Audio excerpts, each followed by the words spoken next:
Inguinal canal. The incision from the anterior superior iliac spine horizontally and a downwards incision up to the pubic symphysis. The skin is retracted laterally. Upon retraction of the skin, we find the superficial fascia, which has a fatty layer and a membranous layer, the fascia of Camper, fascia of Scarpa. The first muscle that we find is the external oblique muscle. Below it lies the internal oblique muscle, and we can find the transverse abdominis muscle joined with the internal oblique muscle. In between the internal oblique muscle and the transversus abdominis muscle lies the neurovascular plane of the abdomen.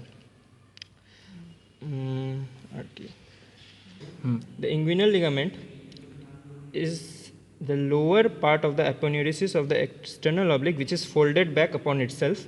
It continues from the anterior superior iliac span up to the pubic tubercle. On pulling the external oblique muscle, we find the inguinal ligament. Now the extensions of the inguinal ligament. There are 3 extensions of the inguinal ligament. The first part of the extension of the inguinal ligament is the lacunar ligament, which on one side is attached to the pubic crest, on the other side is attached to the pecten pubis and has a base. The base forms the medial boundary of the femoral ring. The part of the lacunar ligament which is attached to the pecten pubis continues as the pectinate ligament. The reflected part of the inguinal ligament, which forms the posterior border of the inguinal canal, lies approximately here. Now the Hasselbalch's triangle. The Hasselbalch's triangle is bound medially by the lateral border of the rectus abdominis and medially by the inferior epigastric vessels. Laterally by the inferior epigastric vessels. Its base is formed by the inguinal ligament. The obliterated umbilical artery divides the Hasselbalch's triangle into a medial part and a lateral part. The hernia which arise from the Hasselbalch's triangle are known as the direct hernias, and the hernia which take place through the deep inguinal ring are the indirect hernias. Here we can see the external iliac vessels from which the inferior epigastric vessels are arising. The external iliac vessels continue as the femoral vessels. Topic is inguinal canal. Now the 5 minutes.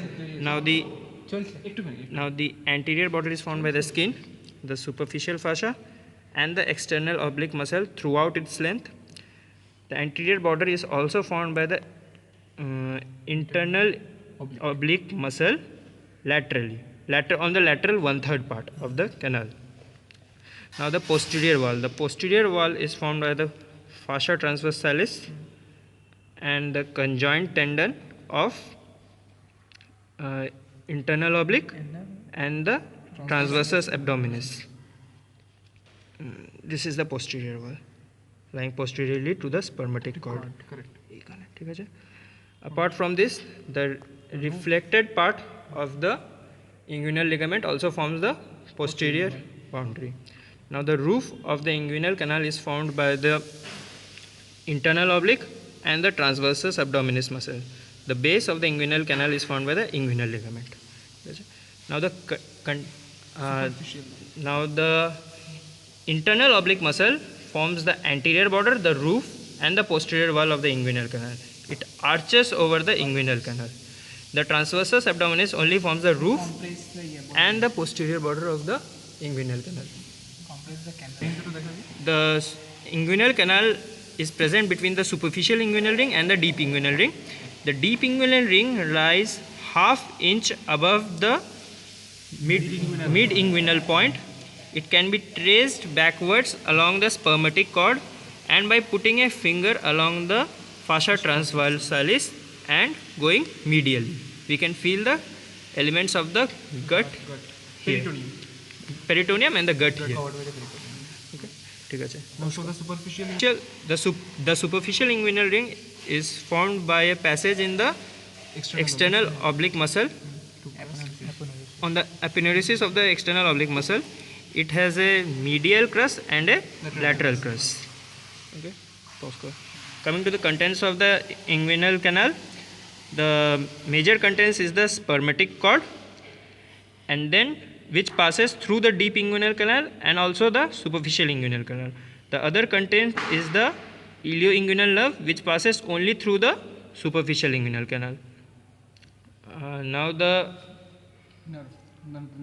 layers Layers of the spermatic cord. layers of the spermatic cord.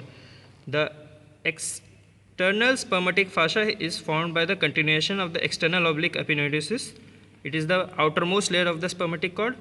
Below it lies the cremasteric fascia, which is a continuation of the cremaster muscle arising from the internal oblique and the transversus abdominis muscle, and the internal spermatic fascia, which covers the spermatic cord along its length and is a continuation of the fascia transversalis. This is the ilioinguinal nerve. Inguinal canal or